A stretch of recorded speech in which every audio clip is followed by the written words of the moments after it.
সদ্য garden bridge ঘুরে গেলেন মন্ত্রী এবং অবশ্যই কলকাতা পুরসভার মেয়র ফেরহাদ হাকিম। তিনি স্পষ্টই জানালেন যে ইতিমধ্যেই নমুনা সংগ্রহের কাজ শুরু হয়েছে এবং বাকি যে ধ্বংসাবশেষ পড়ে রয়েছে তা সরানোর কাজ ইতিমধ্যেই শুরু করেছে এনডিআরএফ। একই সঙ্গে কলকাতা পুরসভাও রয়েছে।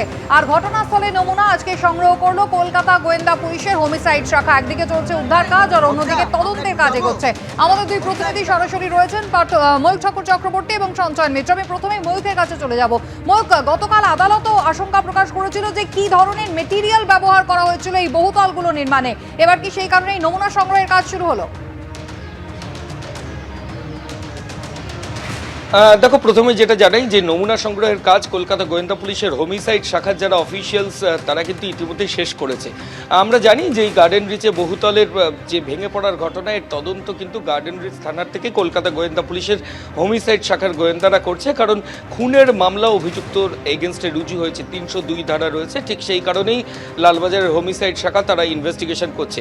তদন্তে তারা বিভিন্ন ব্যক্তি যারা গোটা ঘটনায় যোগসাজশ রয়েছে তাদেরকে তো ডেকে জিজ্ঞাসাবাদ করবেনি, কিন্তু ইতিমধ্যেই যেটা হয়ে গিয়েছে সেটা হচ্ছে গোয়েন্দারা ঘটনাস্থলে গেছিলেন, সেখান থেকে বিভিন্ন স্যাম্পল কালেকশন করেছেন। কংক্রিটের স্যাম্পল থেকে সিমেন্টের থেকে বালি, বিভিন্ন স্যাম্পল তারা কালেকশন করে নিয়ে এসেছেন।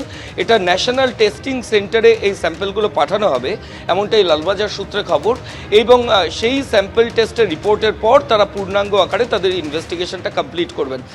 কেন এই স্যাম্পল টেস্ট ইম্পর্টেন্ট? এই কারণেই গোয়েন্দারা বলছেন যে তারা আশঙ্কা করছেন যে এই বহুতল ভেঙে পড়ার পেছনে নিম্নমানের ইমারতি দ্রব্যের ব্যবহার এটা একটা অন্যতম কারণ হতে পারে।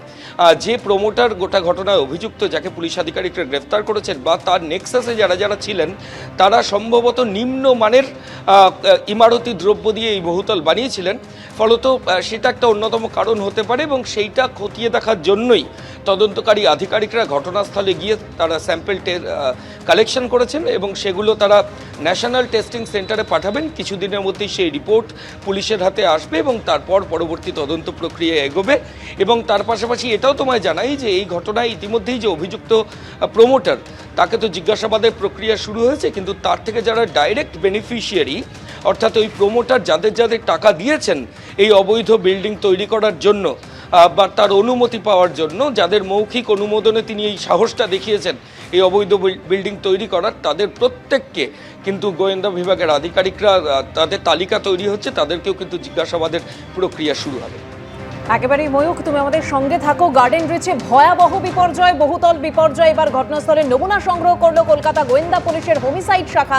অন্যদিকে ফেরহাদ হাকিম তিনি আবারও ঘটনাস্থলে পৌঁছেছেন এবং তিনি বললেন যে ধ্বংসাবশেষ সেখানে রয়েছে সেই ধ্বংসাবশেষ সরানোর কাজ চলছে। এবং সেদিন রাতের যে ঘটনা, অর্থাৎ রবিবার রাতের যে ঘটনা, রাত 11:49 যে ভয়াবহ বিপর্যয়ের ঘটনা ঘটে, সেই মুহূর্তে সিসিটিভি ফুটেজ আপনাদেরকে আরও একবার দেখাচ্ছি।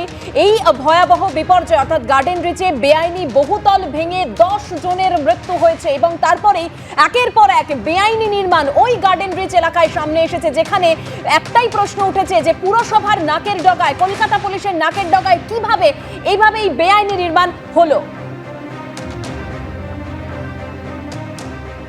স্যার চলছে, কেএমসি টিম কাজ করছে, ঠিক আছে। একজন তো আটকে পড়ে থাকার একটা আশঙ্কা করা হচ্ছিল, উনি কেমন আছেন? পুরসভা কাজ করছে, ওনার খোঁজ নেওয়া হচ্ছে, ঠিক আছে। এখন অবধি আপনারা ডিটেক্ট করতে পারেন? হ্যাঁ, এখন অবধি হয়নি, ওটা হয়ে যাবে। এনডিআরএফ এর কি অপারেশন শেষ হয়ে গেছে অফিসিয়ালি? ওরা এখন তো এনডিআরএফ নয়, এখন ডিএমজি, কেএমসি এবং পুলিশ মিলিয়ে সার্চ করছে, ঠিক আছে। এনডিআরএফ কে যখন দরকার পড়বে আরো ডাকা হোক। কাজে কোনো সমস্যা হচ্ছে না তো? না, ঠিক আছে। আপনারা লাইভ ডিটেকশন পেয়েছেন? না না না না না, সেরকম তো ইয়ে নয়।